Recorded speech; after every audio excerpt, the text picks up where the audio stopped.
Welcome to Credentialing Chronicles, where we spill the doctor tea hotter than your morning coffee. And give you the insider scoop in the wild world of credentialing, provider drama, and everything they don't teach you in med school. I'm Shannen, and she's Nyleen, two credentialing pros with front row seats to all the chaos. From fraud scandals to burnout breakdowns and why your favorite surgeon might actually be banned from 5 hospitals.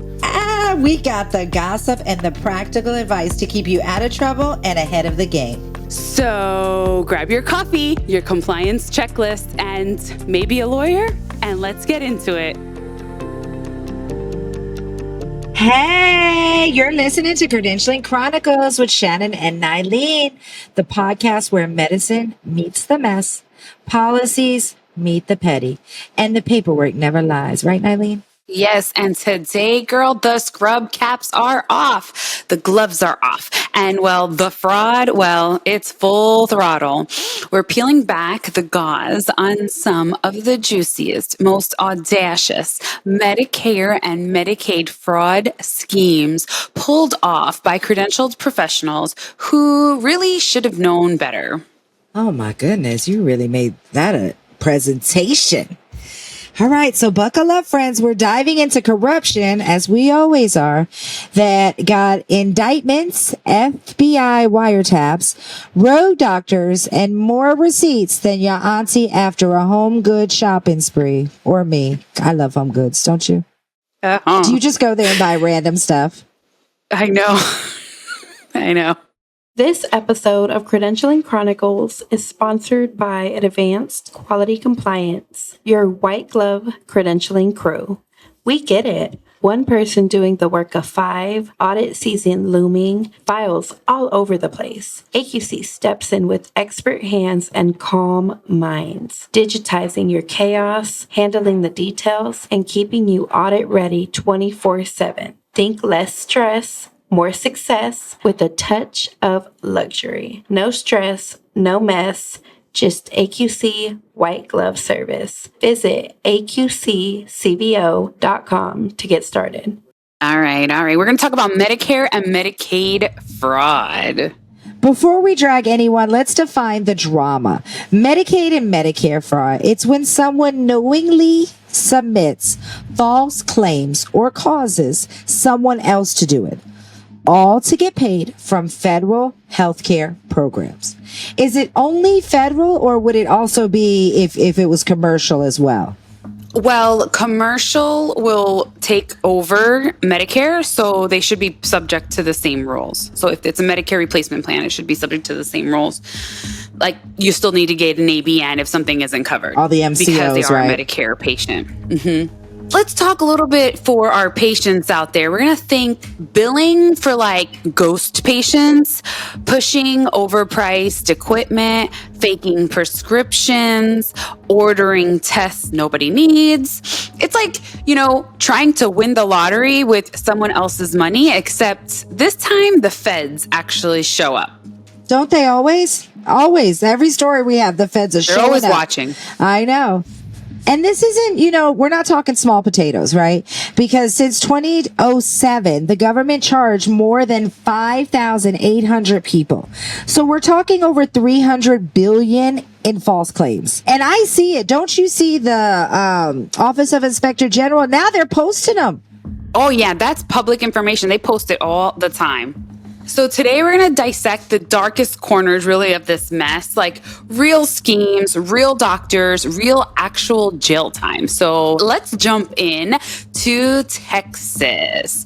All right, Shannen, why don't you start us off with some Texas drama? Because, you're from Texas, or you lived in Texas, or something like that. I lived in Texas. Yeah. Texas and me know each other.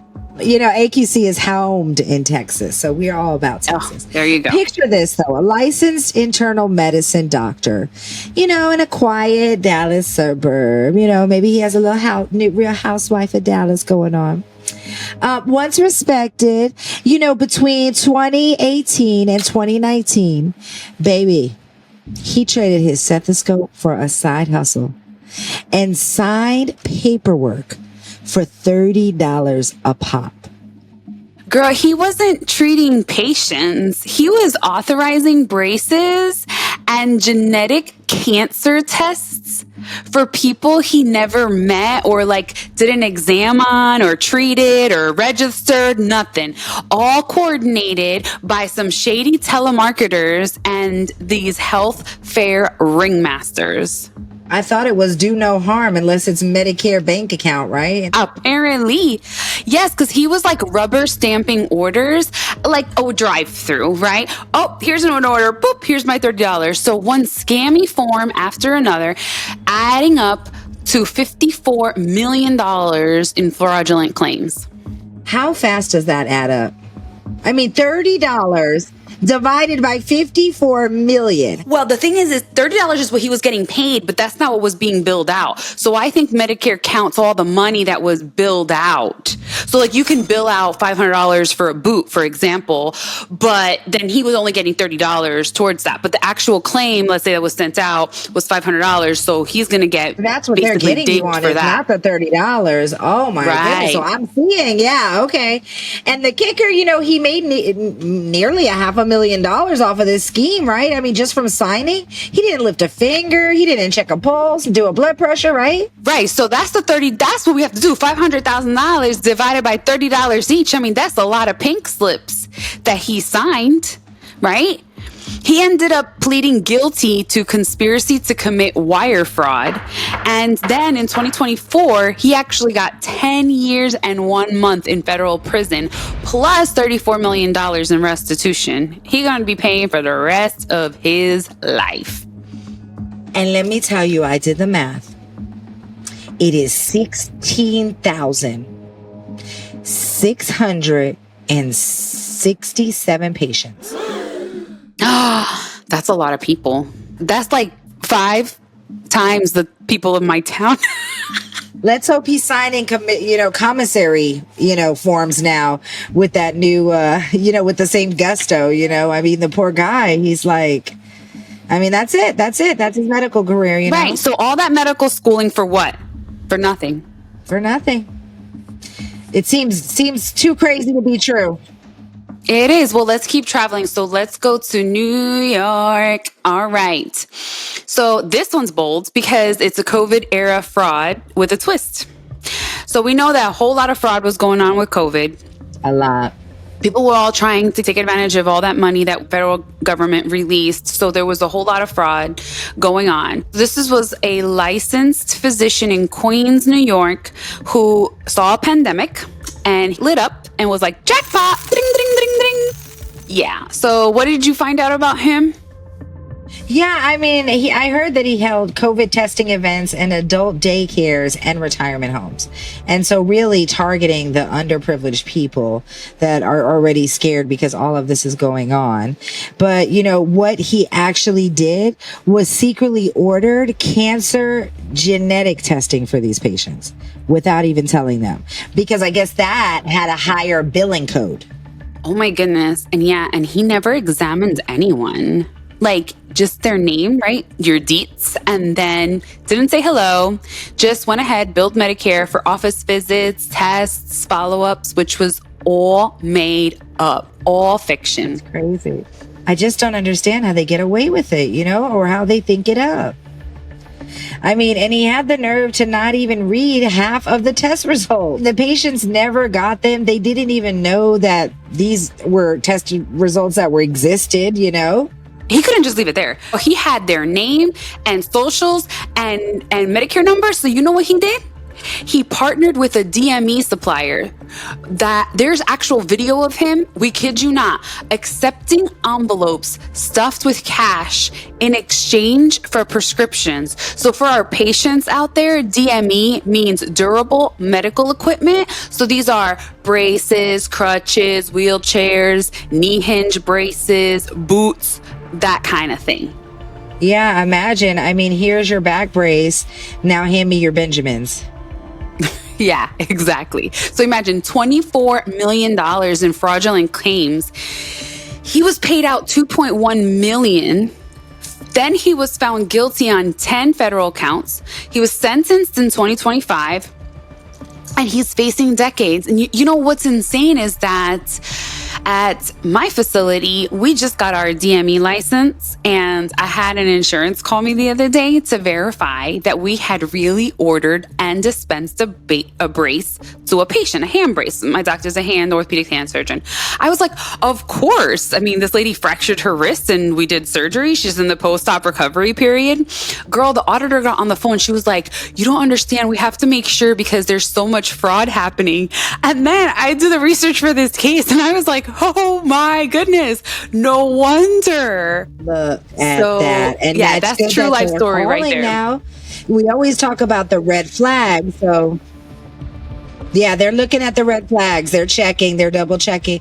I just had this morning a physical therapist administrator say, hey, every time we add a provider, they're showing up to the clinic to talk to the provider. Can we schedule I said, honey, as long as the clinic's open, the provider needs to be there. That's when they're coming. When you say the clinic's open. Oh, okay. I'm like, yeah, they're making sure that we're not doing no fraud out here on these streets, you know?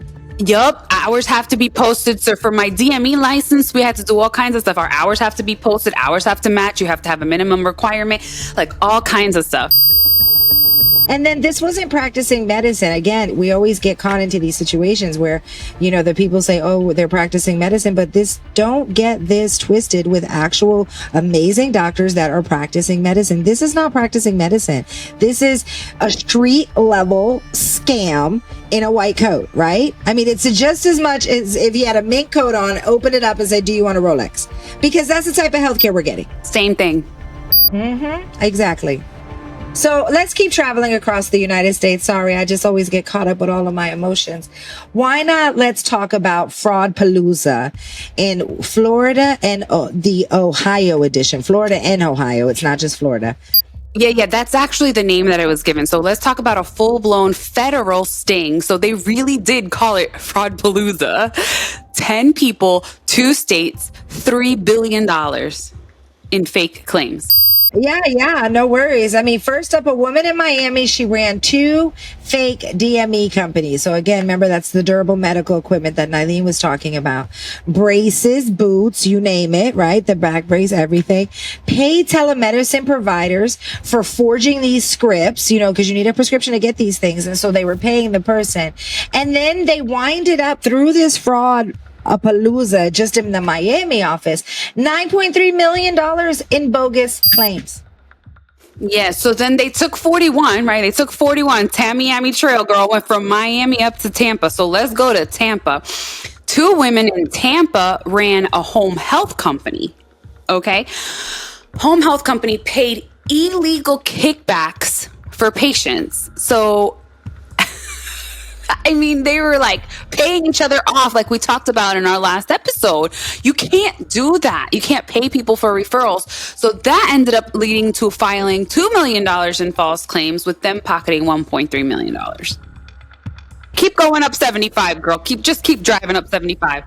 We're driving up, Florida. Another guy in Jacksonville paid marketers to collect DNA swabs from unsuspected seniors. He ranked in, you won't even believe this, Nyleen, $4.5 million in collecting DNA swabs. And there was zero legitimate testing. They weren't even being tested. He just collected them, filed the claim, made the money, and probably just disposed of it in the trash. I just can't. It just makes me sick to my stomach. And then we wonder why healthcare is the way that it is. So we're going to head up to Ohio now because we've done rank on Florida. Let's go to Ohio. So an Ohio-based duo, including a doctor, a provider, and a nurse, were tampering with fentanyl IV bags. Now, we know how bad fentanyl is. We know all the drama that's going on with fentanyl. They were replacing these drugs with saline. So while ICU patients writhed in pain, the doctor and the nurse were getting high in the bathrooms off of these poor patients' medication bags. Oh my God. That's not just fraud. I mean, that's attempted murder. That is just nonstop pain for the patients. No, I mean, that's torture. I mean, if somebody legitimately is in pain and you are taking away their pain medicine, then girl, one pharmacist in Cincinnati decided he was going to go ahead and forge doctor signatures used it for bribes and pulled in $380,000 just in bribes. Alone, nothing else, just bribes. Yep. Just bribes. Oh my goodness. And then a nurse practitioner in Columbus, she prescribed 1.5 million Adderall pills. That's the ADHD That's pills, crazy. How many of those do you have to take a day? via an app. So she didn't even have to do no diagnosis.